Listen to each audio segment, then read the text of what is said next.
And for the monitor, ang gamit ko naman po is the RG Strix OLED XG27A QDMG. Matagal ko na itong gamit for my PC and Mac setup.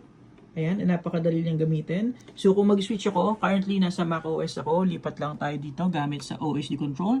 Napakabilis lang din niya mag-catch nung display port. Ayan, so nasa PC na tayo. And then I just have to switch my keyboard to 2.4 GHz as well as yung ating mouse. And then, pwede na ako mag-Valorant. So the purpose of my PC is currently for Valorant lang. And then, pag mag-work naman ako, same lang, lipat natin sa Bluetooth, keyboard and mouse. Ayan, and then switch lang tayo dito sa OSD. Ayan, napakabilis lang niya mag-capture kung makikita nyo. So, seamless. Kung naghanap kayo ng magandang gaming monitor, consider nyo yung RG Strix OLED XG27A QDMG.